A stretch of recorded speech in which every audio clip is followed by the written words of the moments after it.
আসসালামু আলাইকুম। আমি শামিমা খুলনা থেকে বলছি। ভিডিও ব্লগার শামিমা চ্যানেল থেকে আপনাদেরকে আরও একবার স্বাগত জানাই। কাছে কিংবা দূরে, দেশ কিংবা দেশের বাহিরে, যে যেখান থেকে আমার ভিডিওটি দেখছেন, আশা করছি আল্লাহ পাকের অশেষ রহমতে আপনারা সকলেই ভালো আছেন। আমরাও আলহামদুলিল্লাহ ভালো আছি। চলে আসলাম নতুন আরও একটা ভিডিও নিয়ে। তো এখন কিন্তু দুপুরবেলা, মানে এখন 3টা বাজে, দুপুরে খাওয়া দাওয়া শেষ। তা আজকে কিন্তু আমাদের খুলনাতে কোনো রোদ নাই, মানে গতকালও ছিল না। তো গতকাল দুপুরের পরে এরকম টাইমে একটু রোদ বের হয়েছিল, কিন্তু আজকে একদম অবস্থা খুবই খারাপ। কোনো রোদ্র নাই, চারিদিকে মানে অন্ধকার মেঘ মেঘ। আর ঠান্ডাও অনেকটাই কমে গেছে, জানি না অন্য অন্য জায়গায় কেমন।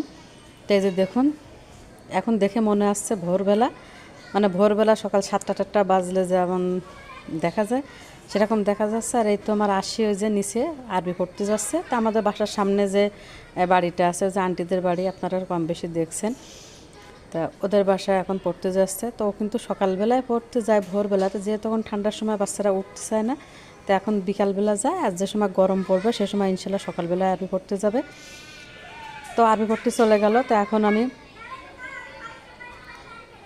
সেদিন যে সুর একটা কিনেছিলাম আপনাদের সাথে তো শেয়ার করছি। তা সে সুর একটা আমি কিভাবে সাজিয়েছি সেটা আজকে আপনাদের সাথে শেয়ার করব। তো এই তো সুরাকের উপর একটা ফুলদানি রাখছে, আর এখানে আছে ওষুধের, আমাদের যে ওষুধ আছে সেগুলো রেখে দিছি। তারপর একটা কলমদানি রেখে দিছি। তারপর ছোটো একটা প্যাড রেখে দিছি। তো অনেক সময় লিখতে টিখতে লাগে কোনো কিছু মনে না থাকলে। আর এই যে মেলা থেকে কিন্তু কিনছিলাম, এই যে ওয়েলকাম টু বাংলাদেশ, তারপর মাশাল্লাহ, তারপর আল্লাহু মোহাম্মদ। তো এগুলো এখানে আমি ঝুলিয়ে রেখেছি ওলার সাথে। এই যে তো এখানে কিন্তু আগে একটা টেবিল ছিল, তা সেটা কিন্তু আমি সরিয়ে ফেলছি, সিঁড়িতে রাখছি। আর এখানে সুর একটা রেখে দিছি। তো আমার সুরকটা কেমন হয়েছে আপনারা কমেন্ট সেকশানে কমেন্ট করে অবশ্যই জানাবেন। তা আমি এখন খুলে দেখাবো ভিতরটা আমি কেমনভাবে সাজিয়েছি। তো ভিতরে এই যে আমাদের সবার স্যান্ডেল রাখছি, এখনও বাইরে আছে। তা এখানে সুরকটা কিন্তু অনেক বড়, 5টা থাকা। তাই এক থাকা 4 জোড়া জুতা ধরবে। তা এখানে 20 জোড়া জুতা অনায়াসে ধরে যাবে। আর ছোটো জুতা হলে তো আরও বেশি লাগবে, বেশি ধরবে। তো এই তো আমি ভিতরে করছি কি, এই যে ক্যালেন্ডার আছে, ক্যালেন্ডারের কাগজগুলো কেটে তার উপর দিয়ে আমি জুতা রাখছি। কারণ কি, সরাসরি জুতাগুলো রাখলে অনেক সময় জুতার তলায় যে ময়লা থাকে, যে ধুলাবালিটা থাকে, এটা কিন্তু লেগে নোংরা হবে, অপরিষ্কার হবে এবং জিনিসটা কিন্তু তাড়াতাড়ি নষ্ট হয়ে যেতে পারে। এই জন্য আমি কাগজ বিছিয়ে দিয়েছি, যাতে করে ময়লাটা ডাইরেক্ট আর উপরে না লাগে। তো আমার সুরকটা কেমন হয়েছে আপনারা অবশ্যই কমেন্ট সেকশনে কমেন্ট করে জানাবেন। তো আমাদের কিন্তু দুপুরে খাওয়া দাওয়া কমপ্লিট হয়ে গেছে। তা দুপুরে খাওয়া দাওয়া করে তারপরে আমি ভিডিওটি শুরু করছি। তাই এখন আমি খাবার যে টেবিল, মানে ডাইনিং টেবিলটা মুছে নিব। কারণ খেতে গেলে কিন্তু পানি পড়ে, কম বেশি একটু পানি পড়ে। তারপরে অনেক সময় একটু 2-1টা ভাতও পড়ে যায়। তো এগুলো মুছিয়ে রাখবো আর কি। আর যেহেতু ঘরে বাচ্চা আছে, ওরা খেতে বসলে তো পানি চুনি এগুলো কম বেশি পড়বেই।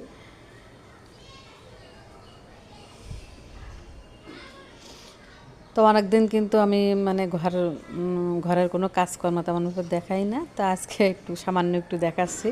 তো ভিডিওটি দুপুর থেকে শুরু করছি। তা আমি টেবিলটা মুছে নিলাম, নিয়ে আমি টা সরিয়ে নিলাম, ঠিক করে নিলাম। আর এখানে আছে এই যে এটা দেখছেন ঝুড়িটা, এটা কিন্তু আমি মেলা থেকে কিনছিলাম। তো আমার খুব পছন্দ হয়েছে ঝুড়িটা। আর আরও অনেক ছিল। তো আমার এখন মনে হচ্ছে আমি কেন আরও 2-1টা ডিজাইনের ঝুড়ি কিনি নাই। আসলে এগুলো কিন্তু সচরাচর পাওয়া যায় না।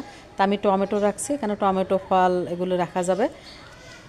তো সব জায়গায় কিন্তু এগুলো পাওয়া যায় না। সাধারণত বাণিজ্য যে কোনো মেলাতে কিন্তু এ ধরনের ওঠে।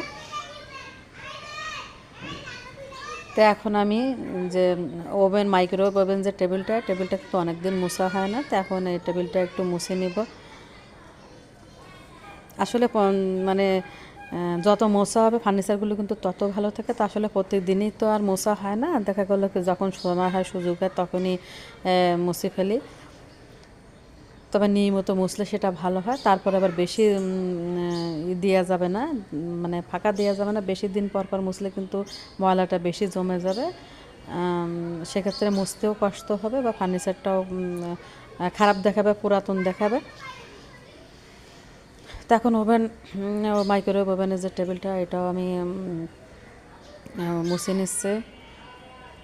তো আসলে এখন দুপুরবেলা, সকাল দুপুর রাত্রে বলে কিন্তু কোনো কথাই নেই। আমাদের মেয়েদের তো আসলে সবসময় একই টাইম করে কাজ করা হয় না। আমরা যখনই সময় পাবো তখনই এভাবে ফার্নিচারগুলো মুছে নেব।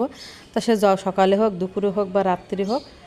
আর অনেক সবসময় কিন্তু সব কাজ করতে ভালো লাগে না, তো যখন যেটা করতে ভালো লাগবে তখন সেটা আমরা করে ফেলবো। তো বাথরুমের দরজাটা ফাঁকা ছিল, ওটা আমি আটকে দিলাম, তা না হলে মশা ঢুকবে। তো এখন আমি যে শোকেসটা আছে, শোকেসটা মুছে নিচ্ছি। আসলে মশা তো এখন দিনের বেলায় তো সব জায়গায় তো মশা আছে, কিন্তু দেখা গেলো বাথরুমে যেহেতু সবসময় অন্ধকার থাকে, একটু ভেজা ভেজা থাকে, সে কারণে কিন্তু মশাটা বেশি বাথরুমে বেশি থাকে। দেখা গেলো দরজাটা দিয়ে রাখলে মশাটা কম আসবে। তাই তো আমি কথা বলতে বলতে কিন্তু শোকেসটাও মুছে নিলাম। তা আমার খুব একটা ভালো দামি শোকেস নাই, যেটা আছে এতে আমি খুশি, আলহামদুলিল্লাহ। আল্লাহ পাক যদি কোনোদিন আমাকে বাড়ি করার তৌফিক দান করেন, তখন আমি ফার্নিচারগুলো সব চেঞ্জ করে ফেলবো। আমি যে জুতার রাকটা কিনছি, শু রাকটা, আমার হাজব্যান্ডও কিন্তু এতে মত ছিল না আর কি। সে আমাকে সবসময় বলে যে আমি ভালো বাড়ি করে নিই, তারপরে তোমাকে আমি অটোবিট থেকে সব কিছু কিনে দেবো।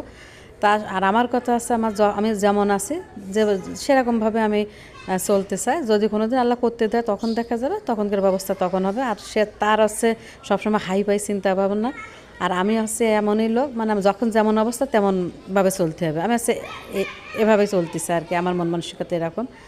আর ওর মন মানসিকতা বা ওর আকাঙ্ক্ষা অনেক হাই। তো এই যে কিন্তু এটা দোলনা, একটা আরশি বসে ওখানে খেলা করে আর কি। তো একটা সুপার বালিশ দিয়ে রাখছে, ওখানে বসে ও দোল খায়। তো এদিক থেকে আমি রুমে চলে আসলাম, ওদিকে আমার বড় মেয়ে সোফায় শুয়ে পড়ছে।